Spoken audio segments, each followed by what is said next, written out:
নমস্কাৰ বন্ধু-বান্ধৱীসকল, আশা কৰিছোঁ সকলো ভালে আছে। জ্যোতিকা মিক্সাইটি চেনেলটোলৈ আপোনালোকক পুনৰবাৰ স্বাগতম জনাইছোঁ। আজি মই আপোনালোকৰ ওচৰলৈ এনেকুৱা এটা ক্ৰাফ্ট লৈ আহিছোঁ, যিটো ক্ৰাফ্ট হয়তো আপোনালোকে ক'তো দেখা নাই বা মই ভবা নাছিলোঁ সেই উলিয়াম বুলি।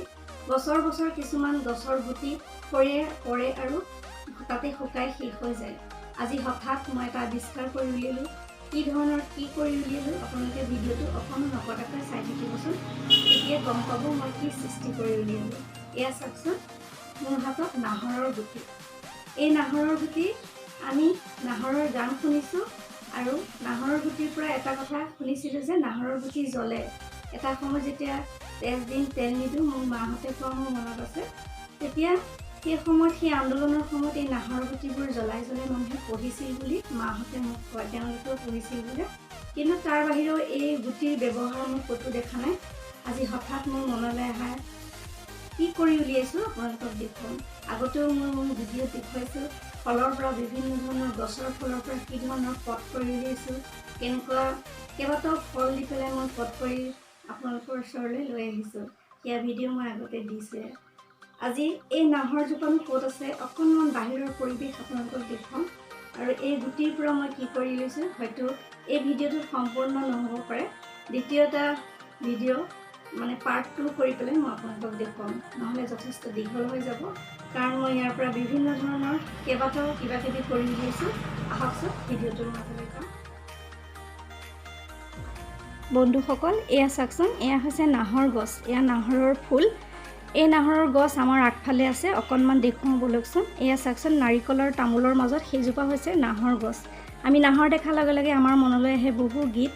নাহৰৰে কলি দেখিছানে নাই, আকৌ ডলি বাইদেউৰ নাহৰ ফুলা বতৰতে মোৰ পাখিলাহি মনৰ মাজত কোনে আহি আজি গগনা বজায়। জুবিন দাই গাইছিল ঐ নাহৰ ফুলাৰ বতৰ ঐ নাহৰ, হয়নে বাৰু? যিয়ে নহওক, এয়া চাওকচোন আমাৰ ইয়াৰ ঘৰত ফুলি থকা পদুম ফুল। ইমান ধুনীয়া উজ্জ্বল চাওকচোন, ঘৰৰ আগফালে ইমান ধুনীয়াকৈ পদুম ফুল এতিয়াও ফুলি আছে। আৰু বাৰীৰ আগফালে এয়া পদুমৰ কলি আৰু চাওকচোন এয়া নাচপতি। এই নাচপতিকেইটা আপোনালোকক দেখুৱালোঁ, এতিয়া লাগি আছে। আৰু এতিয়া আহক আমি ভিডিঅ'টোৰ মাজলৈ যাওঁ। এয়া নাহৰৰ তলত সৰি থকা গুটিবোৰ মই সংগ্ৰহ কৰিছিলোঁ। এইদৰে মই সংগ্ৰহ কৰি এয়া পাচি এটাত এইদৰে গুটিসমূহ গোটাই ল'লোঁ আৰু এই গুটিসমূহৰ পৰা কি কৰোঁ চাই থাকক। এয়া চাওকচোন, এয়া হৈছে আলতীয়া মাটি। এই আলতীয়া মাটিসমূহ নদীৰ পাৰত পোৱা যায়, আঠাজাতীয় মাটি। এই মাটি কুমাৰসকলে কাম কৰা হীৰা মাটিও ল'ব পাৰে আপোনালোকে, যি মাটিৰ দ্বাৰা দেৱী মূৰ্তি বনায় তেনেকুৱা মাটিও ল'ব পাৰে। বহুজনে নাজানে মই কি মাটি ব্যৱহাৰ কৰিছোঁ, আঠা থকা মাটি, উই মাটিও আপোনালোকে ল'ব পাৰে আৰু ক্লেও ল'ব পাৰে বেলেগ বেলেগ ধৰণৰ। এই মাটি দি হাঁহ বনোৱা মই আপোনালোকক আগতে দেখুৱাই থৈছোঁ, তথাপি আজি অকণমান আভা দিম অকণ স্পীড কৰি। আৰু যদি যিসকলে মোৰ আগৰ ভিডিঅ' চোৱা নাই তেওঁলোকে চাই ল'ব কি ধৰণে মই হাঁহ বনাইছিলোঁ। আৰু ভিডিঅ'টো চাই থাকক মই কি কৰোঁ নাহৰ গুটিখিনি দি।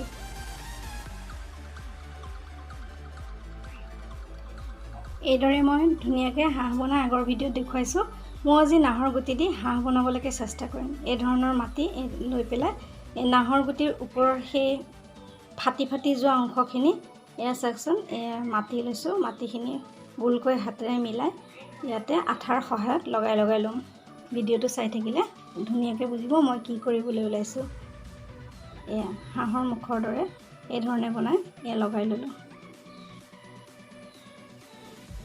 আৰু অকণমান ফেভিকলৰ আঠা ইয়াতে তলত দি ল'ম যাতে কেতিয়াও এৰাই নাযায়।